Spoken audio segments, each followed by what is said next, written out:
Hello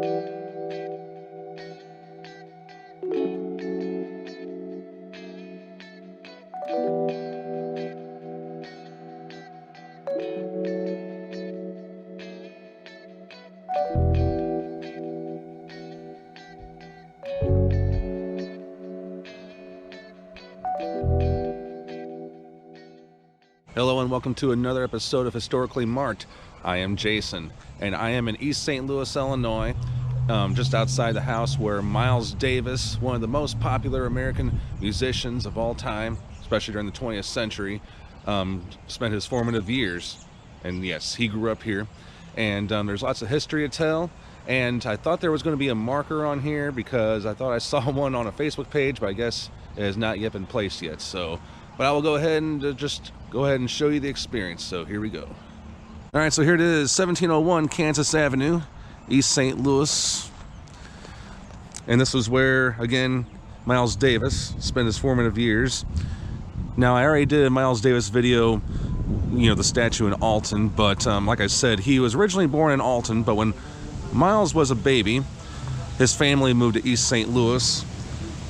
Now, originally, they first moved to the corner of 14th Street and East Broadway, and they lived on the second floor of the house, and on the bottom floor, that is where Miles' father did his dentistry office, his practice. But the house has since been demolished, but they eventually moved here. So, from 1932 to 1934, Miles attended John Robinson Elementary School, then Crispus attacks. And living here was not only was his father, but also his mother and his oldest sister, as well as his younger brother. And I think the addition of younger brother prompted them to move here. Miles was born in 1925 or 26, and then the younger brother was born in 1929.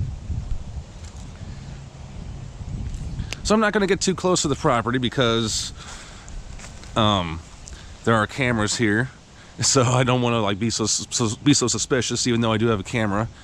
There's a sign on the door that says it is by appointment only. You can go to the website.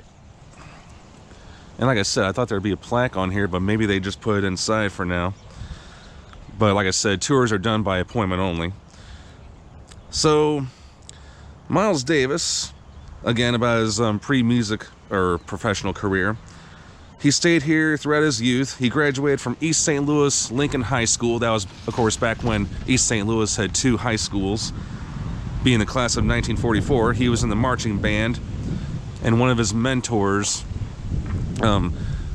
considered him, you know, of course, saw a bunch of talent in him and said, hey, quit trying to be like everyone else. You gotta do it Miles Davis style, something like that. Now, there's a museum in here that's got a lot of photos, and I don't know as far as memorabilia, but I do know there are some concert posters. One of these days I would like to take a tour, but I decided to come out here on Thanksgiving Day. So many locals, especially the preservationists, are eager to say this is where Miles Davis slept. This is where Miles Davis practiced.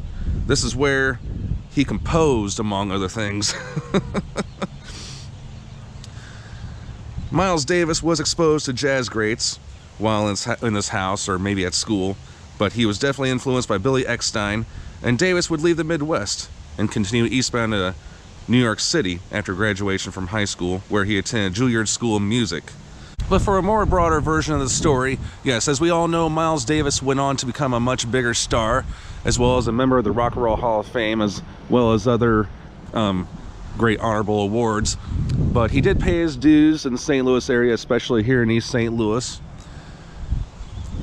And like I said, he idolized Billy Eckstine's work, and that was when his big break came in St. Louis. In July 1944, Eckstine was visiting St. Louis with a band that included Dizzy Gillespie, Charlie Parker, and many others. And then when the trumpet player Buddy Anderson was too sick to perform, Miles was tapped to do the job and play with the band for 2 weeks at Club Riviera in St. Louis. And after playing with these musicians, he was certain he should move to New York City, where, quote-unquote, the action was. But his mother wanted him to go to Fisk University, like his sister, and study piano and violin. Well, that's not what Davis had in mind, but goes without saying, it all worked out well for him. Oh, look, there's a black cat. Nice. But again, nobody lives here. It is a museum. Well, hello there, kitty.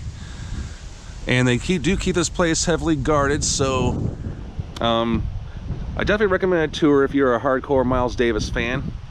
Thanks so much for tuning into this episode of Historically Marked. This is the house that Miles Davis grew up in during his formative years, and the city of East St. Louis is definitely proud to show it. And there's still a lot of work to be done, as you can tell. It's only been open for about 3 years, since 2018, but slowly but surely this will become a great music history destination. So I'm Jason from East St. Louis, Illinois, sign off.